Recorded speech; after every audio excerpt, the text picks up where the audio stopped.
ایک صاحب نے مجھے گورے کا واقعہ بتایا کہ گورے سے میں نے ٹائم لیا 10 منٹ یا آدھے گھنٹے کا ٹائم لیا. میں نے اس سے کہا کہ ملاقات کرنی ہے میں نے آپ سے.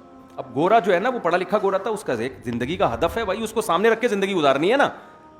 انہوں نے دنیا کو ہدف بنا لیا. ہمارا ہدف دنیا نہیں, ہم دنیا کے پیچھے چلتے ہیں آخرت کے لیے, وہ دنیا کے پیچھے چلتے ہیں دنیا کے لیے, لیکن وہ اپنی دنیا سے مخلص ہیں اور ہم اپنی آخرت سے شاید مخلص نہیں ہیں.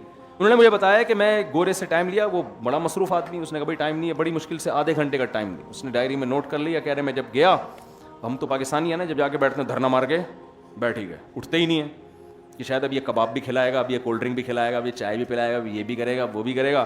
کہ ہم اس چکر میں تھے. جیسے ہی آدھا گھنٹہ ہوا ہے نا, تو 25 منٹ جب ہوئے تو اس نے مجھے دروازے کی طرف کھسکانا شروع کر دیا, گورے نے خود ہی نا, کہ بھائی آدھا گھنٹہ آپ کا پورا ہونے والا ہے.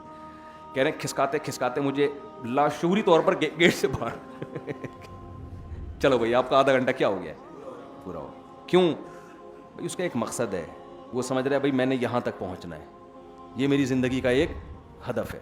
اس کے لیے اس نے اپنے ٹائم کو مینیج کیا ہوا ہے, اسکیجول بنایا ہوا ہے, ایک شیڈول بنایا ہوا ہے, اس میں اس کے پاس آدھا گھنٹہ ہی تھا آپ کو دینے کے لیے, لہذا وہ کامیاب ہے, دنیا میں کامیاب ہے. وہ الگ بات ہے کہ وہ حقیقت میں وہ ہے کامیاب ہے نہیں.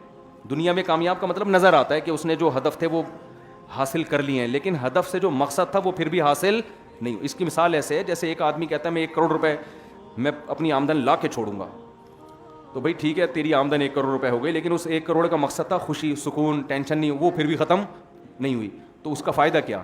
تو وہ چونکہ آخرت نہیں ہے نا, اللہ کی رضا سامنے نہیں ہے, تو ترقی تو کر لی اس نے, مگر اس ترقی سے وہ خودکشیوں کا ریشو کم نہیں کر سکے بلکہ اور ڈبل ہو گیا ہے. وہ ڈپریشن کے مریض مارکیٹ سے کم نہیں کر سکے بلکہ ڈپریشن کی بیماری ان کے ہاں اور زیادہ بڑھ گئی ہے.